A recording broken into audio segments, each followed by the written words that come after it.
कितने गहरे और मधुर संबंध थे? क्या इस देश के लोगों को पता है? आपने 52 साल तक हिंदुस्तान का तिरंगा झंडा आरएसएस के मुख्यालय पे नहीं फहराया सर, नहीं फहराया। 3 लोगों ने आरएसएस के मुख्यालय पर जब ये झंडा फहराया, उन तीनों के नाम मैं पढ़ रहा हूं, विजय, उन्मत्त, दिलीप, इन तीनों लोगों के खिलाफ आरएसएस ने एफआईआर दर्ज कराई। किस अपराध में? कि हमारे दफ्तर में तिरंगा क्यों फहरा दिया। और कितने साल तक मुकदमा लड़े? 13 साल तक मुकदमा लड़े। यह है आपकी असलियत। इन नारों के पीछे अपने गुनाहों और अपराध को छिपाना चाहते हैं। आप देशभक्ति की बात कर रहे हैं। अरे मैंने साइकिल चोर सुना था, लॉकेट चोर सुना था, स्कूटर चोर सुना था, मैंने सुना था तमाम तरह के चोर होते हैं। आप लोग तो वोट चोर निकल गए हिंदुस्तान के अंदर, वोट चोर। अरे 1 रुपए में तो एक आम नहीं मिलता। आपने 1 रुपए में अडानी को 1050 एकड़ जमीन और 10 लाख आम और लीची के पेड़ दे दिए। ये मातृभूमि की वंदना, मातृभूमि की वंदना रेल को बेच के नहीं हो सकती, सेल को बेचकर नहीं हो सकती, समुद्री तटों को बेचकर नहीं हो सकती, कोयला और गैस को बेच के नहीं हो सकती, हिंदुस्तान की जमीनों को बेच के नहीं हो सकती।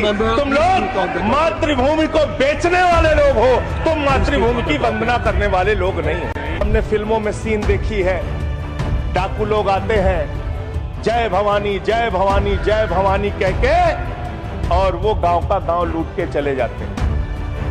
जय भवानी कह के गांव का गांव लूट के चले जाते हैं। हम इस देश के अंदर किसी भी सरकार को वंदे मातरम और भारत माता की जय लगाकर देश को लूटने की इजाजत नहीं देंगे। आप इस देश का सिर्फ माहौल बिगाड़ना चाहते हैं। आप इस देश को सिर्फ नकली नारों के पीछे सिर्फ आप अपने आप को छिपाना चाहते हैं। पहले ये तय करो कि वफादार कौन है। ये वक्त तय करेगा कि गद्दार कौन है। ये वक्त तय करेगा कि गद्दार कौन है।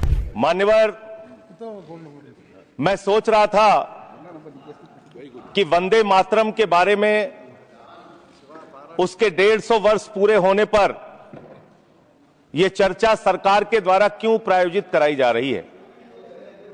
एक तो यह अच्छी बात है कि देशभक्ति की भावना का विकास सबके अंदर हो, वंदे मातरम के महत्व को सारे देश के लोग समझें, नौजवान समझे, किसान समझे, मजदूर समझे, पढ़ा लिखा समझे, गैर पढ़ा लिखा समझे। यह अच्छी पहल है। लेकिन मैं साथ ही साथ यह भी सोच रहा था, तो एक घटना मुझे याद आई मान्यवर। वो घटना थी उत्तर प्रदेश की। हमारे एक ऊर्जा मंत्री हैं, माननीय मंत्री जी AK शर्मा जी, उनके सामने व्यापारी लोग पहुंचे। उन्होंने कहा 21 घंटे से लाइट नहीं आ रही, 21 घंटे से लाइट नहीं आ रही, व्यापार बर्बाद हो रहा है, बच्चे रो रहे हैं, हमको गर्मी में बिजली दे दो। मंत्री जी ने कहा जय श्री राम, बजरंगबली की जय, और गाड़ी में बैठ के चले गए। मैं आपके माध्यम से सरकार से पूछना चाहता हूं, क्या भगवान श्री राम ने आपको कहा है कि आप नाकारे और निकम्मे हो जाइए और जनता को अंधेरे में रखिए, बिजली ना दीजिए? यह क्या भगवान श्री राम ने आपको कहा है? यह शिक्षा आपको भगवान श्री राम ने दी है? मान्यवर, मुझे वंदे मातरम आम आदमी पार्टी की रैलियों में, आम आदमी पार्टी की सभाओं में जब भारत माता की जय और वंदे मातरम जोर जोर से लगाए जाते हैं। किसी दिन लगाने का मन हो तो आ जाना हमारी पार्टी के कार्यक्रम में, आपसे ज्यादा तेजी के साथ वहां पर वंदे मातरम लगाएंगे। सदन में भी लगाना चाहते हो लगाओ। तो आप इन नारों के पीछे, ये नारे देशभक्ति के हैं, ये नारे देश की रक्षा के हैं, ये नारे देश को आजादी दिलाने के लिए हैं। ये नारों के पीछे अपने गुनाहों को छिपाने के लिए नारे नहीं है, मैं कहना चाहता हूं मान्य। और आप क्या कर रहे हैं? आप इन नारों के पीछे अपने गुनाहों और अपराध को छिपाना चाहते हैं। वंदे मातरम का मतलब क्या है? वंदे मातरम का मतलब है मातृभूमि की वंदना।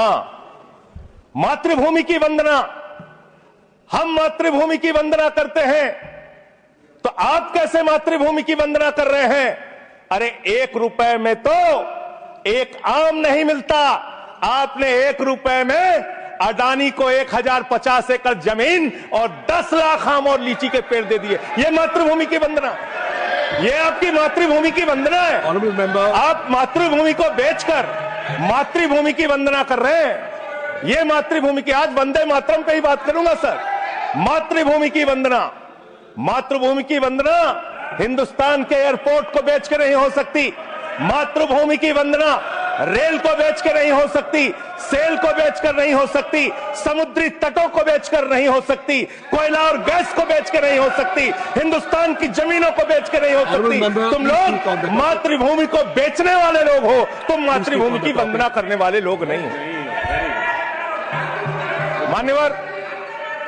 मान्यवर वंदे मातरम पे ही सुनिए, आज वंदे मातरम के अलावा कुछ बोलूंगा ही नहीं। मातृभूमि की वंदना, इस मातृभूमि की वंदना में जब यहां पे लीडर ऑफ द अपोजिशन बोल रहे थे, मान्यवर, honourable I am not yielding sir, I am not yielding sir, sir I am not yielding sir, I am not yielding sir. जब लीडर ऑफ अपोजिशन बोल रहे थे, ऑथेंटिकेट इट प्लीज देन, जब leader, sir I am not yielding, sir I am not yielding. जब यहां पे leader of opposition बोल रहे थे, नो पॉइंट ऑफ ऑर्डर, खड़गे साहब, उनके मुंह से नो पॉइंट ऑफ ऑर्डर, दलित शब्द निकल गया, दलित शब्द निकल गया। पूरी की पूरी भारतीय जनता पार्टी हाउस में खड़े होकर विरोध करने लगी। दलितों से इतना चिढ़ है आपको? क्या दलित भारत माता के बच्चे नहीं? क्या पिछड़े भारत माता के बच्चे नहीं? क्या आदिवासी भारत माता के बच्चे नहीं? अगर दलितों, पिछड़ों, आदिवासियों की बात होगी तो आप विरोध करोगे। आप विरोध करोगे। You are not on the topic. LOH, just in the minute. LOH sir, दो बातें हैं। Please LOH is on its legs. LOH is on its legs. Sir, दो बातें हैं। एक तो हम चाहते हैं कि डिबेट, हेल्दी डिबेट हो, तर्कों के साथ हो। अभी इन्होंने आरोप लगा दिया कि दलितों पर बीजेपी वाले एकदम हल्ला करने लगे। ऑन रिकॉर्ड है, मैंने कहा है दलित के विषय में कि ये हमारे पूज्य हैं, हमारे भाई हैं। ये ऑन रिकॉर्ड है। इस तरीके के स्वीपिंग स्टेटमेंट्स न दें और इस हाउस के माध्यम से देश को गुमराह न करें, नंबर 1। नंबर 2, आपने कहा ये बेच दिया, ये बेच दिया, ये बेच दिया। आई से please authenticate on the floor of the house whatever you have told. देखिए, आज सर बहुत अच्छी बात गृह मंत्री जी भी कह के गए और लीडर ऑफ द हाउस भी कह रहे हैं कि जो कुछ भी मैं बोलूं उसको ऑथेंटिकेट करूं। और मैं आपसे अनुरोध कर रहा हूं सर कि अगर मैं ऑथेंटिकेट ना करूं तो मेरे खिलाफ कार्रवाई की जाए। एक एक चीज मैं ऑथेंटिकेट करूंगा। अगर मैं कोई बात कह रहा हूं तो उसको ऑथेंटिकेट करूंगा। दूसरी बात, शहीद खुदीराम बोस की बात हुई सर, कल उस सदन में चर्चा हुई। हिंदुस्तान के सबसे युवा क्रांतिकारी जिन्होंने फांसी के फंदे को चूमा, वंदे मातरम का नारा लगाया। शहीद खुदीराम बोस, शहीद रोशन सिंह, शहीद राजेंद्र लहड़ी, शहीद अशफाक उल्ला, शहीद राम प्रसाद बिस्मिल, शहीद प्रफुल्ल चाकी, हिंदुस्तान के तमाम क्रांतिकारियों ने जब फांसी के फंदे को चूमा, शहीद आजम भगत सिंह, शहीद सुखदेव, शहीद राजगुरु, सबने वंदे मातरम का नारा लगाया। सबने वंदे मातरम का नारा लगाया। और शहीद खुदीराम बोस को अब आप याद कर रहे होंगे, मैं पिछले 31 साल से 3 दिसंबर को शहीद खुदीराम बोस की जयंती का आयोजन करता हूं। मेरी संस्था का नाम शहीद चंद्रशेखर आजाद के नाम पे है। शहीद खुदीराम बोस हिंदुस्तान के वो क्रांतिकारी थे, जब उनको फांसी के फंदे पे चढ़ाया गया और उनका जब अंतिम संस्कार हुआ तो जो राख उनके अंतिम संस्कार से निकली, मान्यवर, उसको बंगाल की मां तावीज बना के अपने बच्चों को पहनाती थी कि ऐसे ही बनना हिंदुस्तान के लिए क्रांतिकारी। यह इतिहास, यह हिंदुस्तान का इतिहास। लेकिन मैं आपके माध्यम से इस सरकार से पूछना चाहता हूं, आपके पुरखे इस वक्त क्या कर रहे थे जब शहीद आजम भगत सिंह वंदे मातरम लगा रहे थे, शहीद सुखदेव वंदे मातरम लगा रहे थे, शहीद राजगुरु वंदे मातरम का नारा लगा रहे थे, शहीद खुदीराम बोस वंदे मातरम का नारा लगा रहे थे? उस वक्त आप क्या कर रहे थे? क्या कर रहे थे आप? वंदे मातरम का नारा लगाकर लोग जेल गए, लाठियां पड़ी उनको। मैं आपके माध्यम से इस सरकार से पूछना चाहता हूं, आरएसएस के 4 लोगों का नाम बताओ जो वंदे मातरम नारा लगा के जेल गए। उनका नाम बताओ आप। 4 लोगों का नाम बताओ आप। अपने 4 पुरखों का नाम आप बताओ। आप नहीं बता सकते क्योंकि आजादी के आंदोलन में आपका कोई इतिहास नहीं। आजादी के आंदोलन में आपका कोई इतिहास नहीं, यही आपकी कुंठा है। तो इसलिए कभी आप कहते हो सरदार वल्लभ भाई पटेल आपके हैं। अरे भैया, सरदार वल्लभ भाई पटेल ने आरएसएस के ऊपर बैन लगाया था, यह रिकॉर्डेड हिस्ट्री है। और जब 18 महीने जेल में रखा गया आरएसएस के लोगों को राष्ट्रपिता महात्मा गांधी की हत्या के अपराध में, जब उनको छोड़ा गया, बैन हटाया गया, तो उसमें शर्त लगाई कि आप राष्ट्रीय ध्वज को मानेंगे, यानी कि आप तिरंगे झंडे को भी नहीं मानते थे। आपने 52 साल तक हिंदुस्तान का तिरंगा झंडा आरएसएस के मुख्यालय पे नहीं फहराया सर, नहीं फहराया। और 3 लोगों ने आरएसएस के मुख्यालय पर जब यह झंडा फहराया, उन तीनों के नाम मैं पढ़ रहा हूं, विजय, उन्मत, दिलीप, इन तीनों लोगों के खिलाफ आरएसएस ने एफआईआर दर्ज कराई। किस अपराध में? कि हमारे दफ्तर में तिरंगा क्यों फहरा दिया। और कितने साल तक मुकदमा लड़े? 13 साल तक मुकदमा लड़े। यह है आपकी असलियत। आप तिरंगे का विरोध करते हैं, भारत के राष्ट्रीय ध्वज का विरोध करते हैं। जो लोग तिरंगे और राष्ट्रीय ध्वज का विरोध कर सकते हैं, वो भारत माता के सच्चे सपूत नहीं है, वो नहीं है हमारे निगाह में। और मैं आपको बताता हूं सर, ये है 28 दिसंबर 1949 का ऑर्गेनाइजर पत्र। इसको भी रखूंगा क्योंकि आज गृह मंत्री जी और लीडर ऑफ द हाउस दोनों कह के गए रिकॉर्ड पे सारी चीजें आनी चाहिए। इसको रिकॉर्ड पे रखना चाहिए। इतिहास देश को पता चलना चाहिए किन लोगों ने देश के साथ गद्दारी की, किन लोगों ने तिरंगे का विरोध किया, किन लोगों ने राष्ट्रगान का विरोध किया। आपको यह पढ़ के सुनाना चाहता हूं। यह ऑर्गेनाइजर है, क्या लिख रहा है? What is the moral sanction behind government's choice of Jan Gana Man, except that it can be made an item of entertainment? आप राष्ट्रगान का विरोध कर रहे हैं, आप भारत के राष्ट्रगान का विरोध कर रहे हैं। आपके मुख्य पत्र में भारत के राष्ट्रगान का विरोध लिखा गया है। इसके लिए भारत के प्रधानमंत्री को और पूरी की पूरी भारतीय जनता पार्टी को, जो अपने आप को आरएसएस को अपना आदर्श मानती है, पूरे देश से माफी मांगनी चाहिए। यह रिकॉर्ड पे लाऊंगा सर, इसको रख लीजिएगा, ये रिकॉर्ड पे रखा जाए।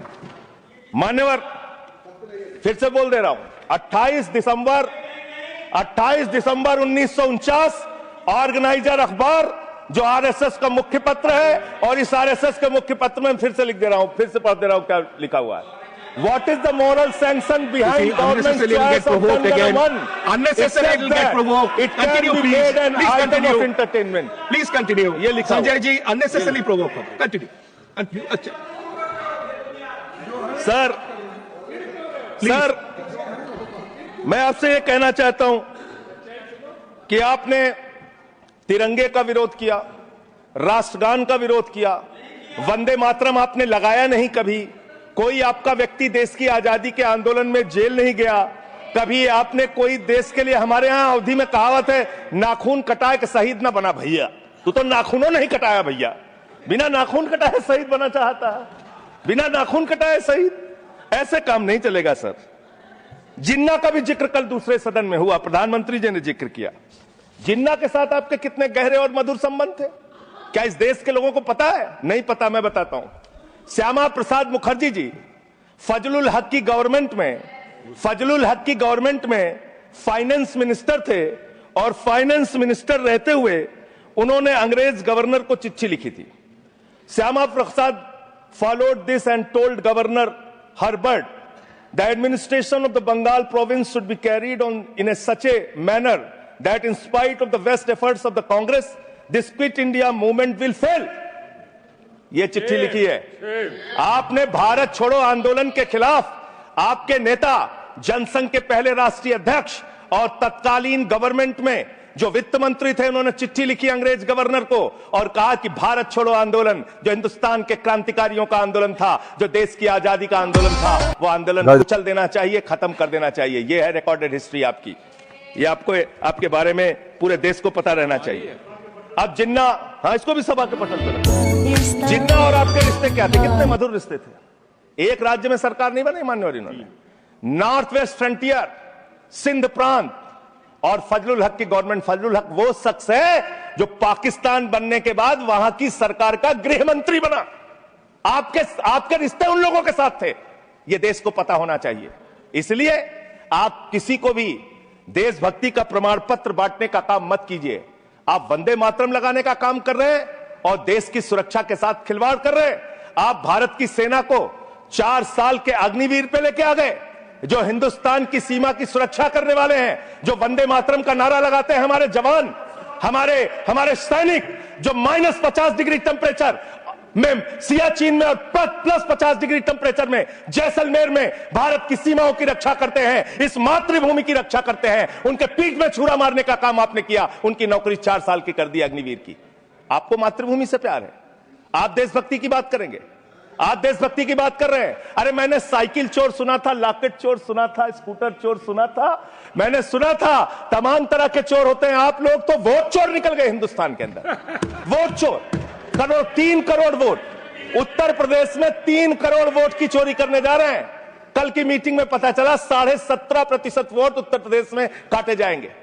आप ये कर रहे हैं, ऐसे लोकतंत्र को मजबूत करेंगे, ऐसे आप मातृभूमि की सेवा करेंगे, ऐसे आप मातृभूमि की वंदना करेंगे।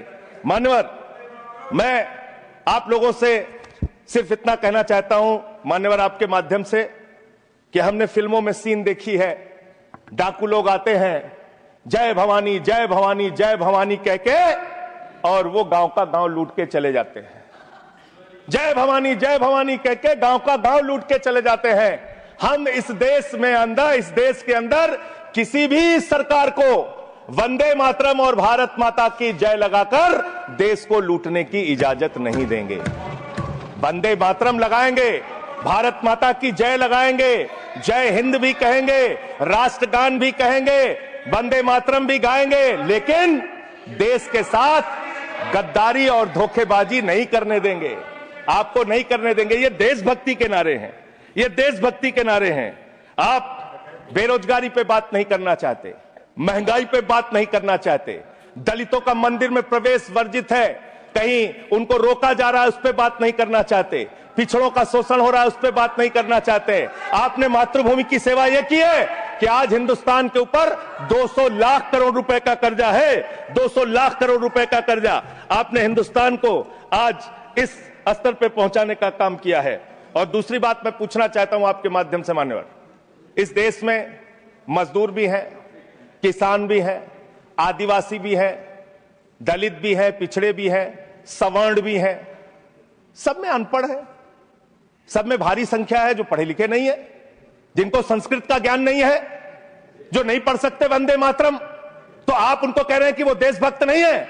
मैं आपके माध्यम से कहना चाहता हूं, वो देश को लूटने वाले अडानी जैसे पूंजीपतियों से ज्यादा बड़े देशभक्त हैं, जो अपने बच्चों के लिए श्रम करते हैं, मजदूरी करते हैं, कुली का काम करते हैं और अपने बच्चों का पेट भी पालते हैं, देश की भी सेवा करते हैं। वो आपसे ज्यादा देशभक्त हैं। उनकी देशभक्ति को आप इससे चेक करने का काम मत कीजिए, इससे उससे परीक्षा करने का काम मत कीजिए। मान्यवर, मैं अंत में एक और बयान आया, उसका जिक्र करके अपनी बात को खत्म करूंगा। अभी SIR की प्रक्रिया के तहत उत्तर प्रदेश के मुख्यमंत्री ने कहा कि डिटेंशन सेंटर बनाए जाएंगे। 80 लाख लोगों के वोट आपने बिहार में काट दिए, वहां कितने घुसपैठिए मिले आपको? अरे भाई, ये भी मातृभूमि की बात हो रही है। आप लोग चाहते हैं बांग्लादेशी यहां पे आ जाएं, मातृभूमि को सुरक्षा को खतरा हो जाए? आपको तो चिंता वही है ना, वही तो बात कर रहा हूं। कितने बांग्लादेशी घुसपैठिया मिले? कितने बांग्लादेशी घुसपैठिया मिले? कितने बांग्लादेशी घुसपैठिया मिले? मात्र 315, जिसमें नेपाल के बाकी लोग सिर्फ 78 मुसलमान मिले। वहां 80 लाख लोगों के आपने वोट काट दिए। अब आप कह रहे हैं उनको डिटेंशन सेंटर में रखेंगे, उनको डिटेंशन सेंटर में आप रखेंगे जो हिंदू हैं, जिनके जो पूर्व IAS हैं। आप इस देश का सिर्फ माहौल बिगाड़ना चाहते हैं। आप इस देश को सिर्फ नकली नारों के पीछे सिर्फ आप अपने आप को छिपाना चाहते हैं। वंदे मातरम देशभक्ति का नारा है, भारत माता की जय देशभक्ति का। हां, दिल्ली में तो काटोगे ही आप, ठीक ही कह रहे हो, पहले से ही नियत बता दिया। दिल्ली की हालत तो कर दी आपने। अरे इसमें क्या लिखा हुआ है? इसमें क्या लिखा हुआ है? सुजलाम सुफलाम, सुजलाम सुफलाम, शुद्ध जल शुद्ध फल और मधुर वाणी। मधुर वाणी, मधुर वाणी कौन बोल रहा है? देश के प्रधानमंत्री मधुर वाणी बोल रहे हैं। मुजरा जैसे शब्दों, अरे भाई, इसी वंदे मातरम की बात सर, वंदे मातरम की तो बात कर रहा हूं। हमारे पास और टाइम है सर, टाइम है सर। सर मधुर वाणी, मधुर वाणी, मधुर वाणी, सर जहरीली हवा, और जहरीला पानी दिल्ली में दे रहे हैं। हमारे पूर्वांचल के भाइयों के ऊपर बुलडोजर चला रहे हैं। सर मेरे टाइम में से काट लीजिएगा, पार्टी टाइम में से काट लीजिएगा, प्लीज पार्टी टाइम में से काट लीजिएगा। सर हमारी पार्टी का टाइम 24 मिनट है। प्लीज वन सेकेंड दिल्ली को Sanjay ji one second honourable members one second शांत हो जाओ। माननीय संजय जी कंक्लूड करिए, आपका समय खत्म हो रहा है। सर 24 मिनट मेरा टाइम है, प्लीज। मैं अपने माननीय Neeraj ji please he is concluding please conclude 10 second sir, please conclude. आपका समय समाप्त हो गया। सर मेरी पार्टी का समय 24 मिनट है। ठीक है, मेरी पार्टी का समय 24 मिनट है। और कोई स्पीकर नहीं है आपके? स्पीकर एक और है, उनमें से आप काट लीजिएगा समय। मैं कह रहा हूं ना, हाँ ये हमारा अधिकार है, पार्टी का अधिकार है। तो मान्यवर 10 महीने में आपने दिल्ली की वो हालत कर दी, जहरीली हवा यहां पर आने लगी। दिल्ली को आपने दुनिया का सबसे प्रदूषित शहर बना दिया। बच्चों शांत हो जाओ, बच्चों शांत, बच्चों हल्ला मत करो, शांत हो जाओ।